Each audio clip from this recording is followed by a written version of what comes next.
दोस्तों, मेरा नाम है अतुल कुमार और आप देख रहे हैं हिंद न्यूज़ 24/7। आज मैं ऐसी जगह पर हूं जहां से एक ऐसी शख्सियत निकली जिसने पूरे दुनिया को ऐसा संदेश दिया, और वो संदेश शांति का, भाईचारे का। और ज़्यादा जानने के लिए हमारे साथ जी, तो बाकी उस सब के लिए बताएंगे बनते जी। जी बनते जी, मेरे चैनल पर आपका बहुत बहुत स्वागत है। आप अपना नाम बताएं। मंगल हो गया हो, मेरा नाम धम्म ज्योति भक्ति जी अच्छा, ये बताइए बनते जी, आप अपना परिचय दें। बनते धम्म ज्योति धम्मालोक बुद्ध विहार संकिसा। जी अच्छा, ये बताइए, आज हम भगवान गौतम बुद्ध की जनारे में थोड़ा हमें बताएं, हमारे दर्शकों को बताएं, इस स्थान का क्या महत्व है। ठीक है, जन्म स्थली नहीं है, ये अभिधम्म नगरी है संकिसा जी। यहाँ से अभिधम्म का संदेश भगवान बुद्ध ने ट्रांसफिक लोक से आकर के अपनी माँ प्रजापति गौतमी को अभिधम्म का उपदेश दिया था। तो यहाँ पर बहुत सारे उस टाइम पर भिक्षु आए थे, अरहत लोग भी आए थे। जिस समय भगवान बुद्ध यहाँ ट्रांसफिक लोक से पधारे थे तो सारे भिक्षु, उपासक, उपासिकाएं बहुत सारे एकत्र थे।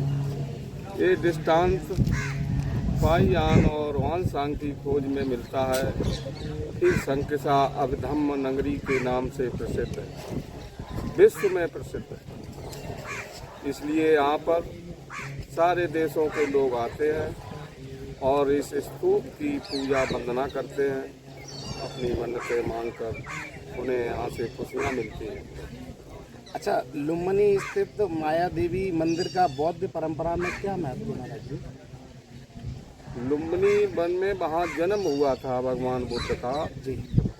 उसके बाद में वहाँ जो माया देवी मंदिर बना है तो वहाँ के लोगों ने उसका निर्माण किया होगा। उस टाइम पे बहुत प्राचीन मतलब कहानी है उसका, मुझे नहीं ज्ञान कब मतलब निर्माण हुआ उस मंदिर का, लेकिन ये है कि हुआ पहले जन्म से।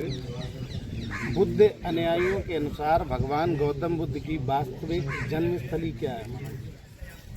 जन्मस्थली तो लुम्बिनी ही बना है जी। हाँ, सिद्धोदन के राजकुमार थे और राजाओं के यहाँ राजकुमार होते हैं तो राजा की तरह पले पोते बड़े हुए, जिनका नाम सिद्धार्थ था। अच्छा बनते जी, जिस तरीके से बीच में भारत देश में बौद्ध धर्म जो है एक तरह से कम हो गया और अब दोबारा से हम देख रहे हैं, इसके लिए आप कोई विशेष कार्यक्रम चला रहे हैं जो कि बौद्ध धर्म से लोग जुड़े? नहीं, हमारा प्रयास है, बौद्ध धर्म से लोग जुड़ रहे हैं, दिन प्रतिदिन बढ़ रहे हैं, संख्या उनकी बहुत ज़्यादा बढ़ रही है। विदेशों में ये धम्म जा चुका था अशोका के ज़माने में, अशोक सम्राट के शासनकाल में। पहले श्रीलंका गया, उनके लड़का महेंद्र संग और लड़की संघमित्रा लंका में गए। वहाँ बौद्ध गया से बौद्ध वृक्ष लेकर अनुराधापुरी में उन्होंने स्थापित किया। पूरी लंका बुद्धिस्ट हो गई। वहीं से चाइना गया, चाइना से जापान, म्यांमार बढ़ता रहा। हर देशों में इधर उधर भिक्षु भेजे अशोक ने।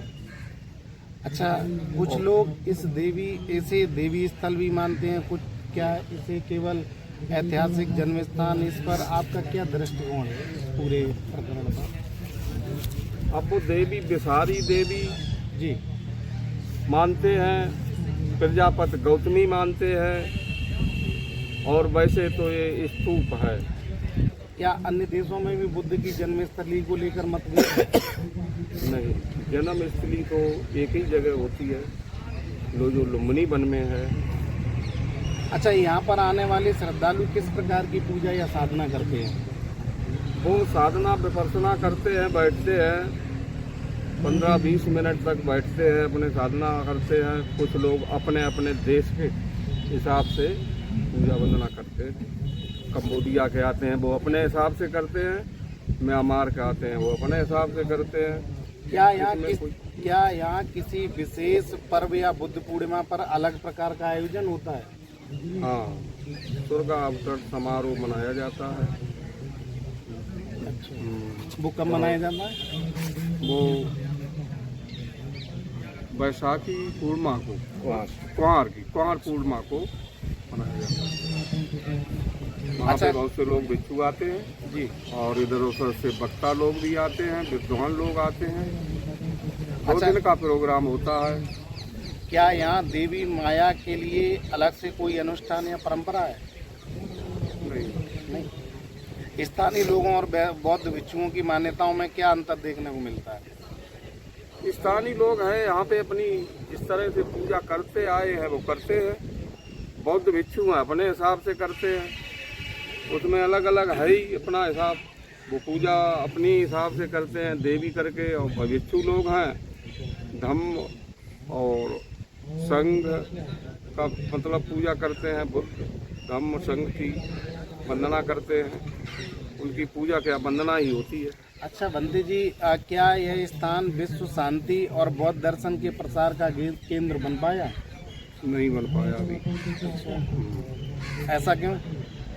यहाँ का विकास रुका हुआ है। यहाँ पे अगर विकास हो, साधना केंद्र हो, लोग आएँ साधना करें। यहाँ पे कोई गवर्नमेंट ने विकास नहीं किया और विकास सुना जा रहा है कि होगा जरूर, प्रयास है।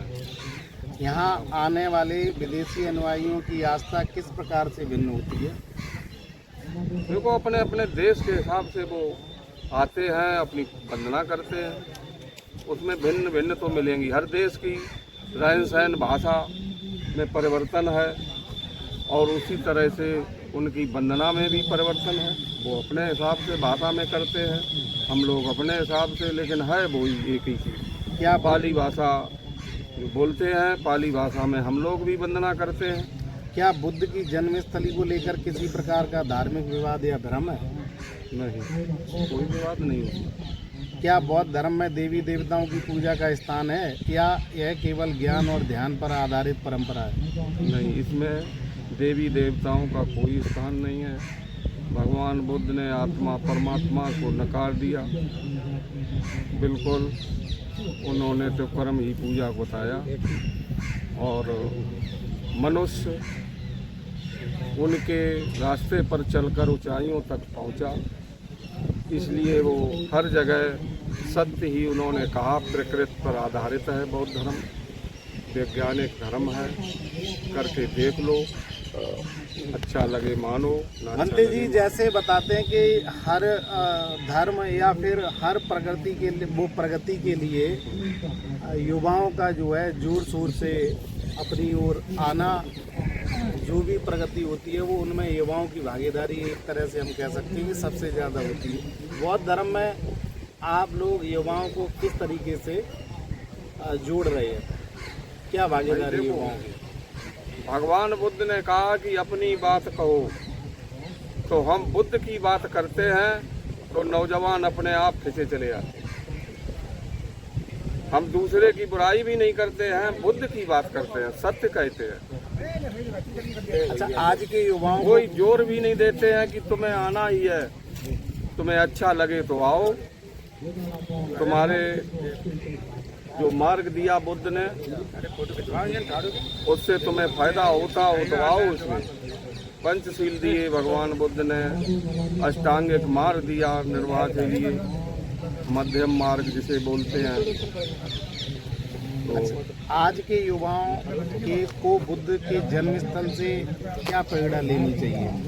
यहाँ पर देखो, जन्मस्थली है, वहाँ से प्रेरणा क्या, वहाँ पे शांति मिलती है। भगवान बुद्ध जन्म से लेके आखिरी तक उन्होंने शांति का ही, शांति तो रहे ही, और शांति का ही संदेश दिया। पूरे जीवन भर कोई हथियार, कोई विवाद, कोई गलत शब्द यूज नहीं किया। वो हमेशा साधना में दिमाग के साध कर ही बात करते थे। कोई उनकी बात असत्य नहीं थी और ना कोई बात दूसरे को ठेस पहुंचाने वाली थी, दुख देने वाली थी। उन्होंने हमेशा शांति ही चाहा, शांति की खोज में रहे। ठीक है, धन्यवाद बनते जी। मंगल हो गया। जिस तरीके से आज हम यहाँ संकेसा पर आए थे और हमने जो है बनते जी से बात की, बनते जी ने बहुत ही विस्तार से बौद्ध धर्म के बारे में हमें बताया।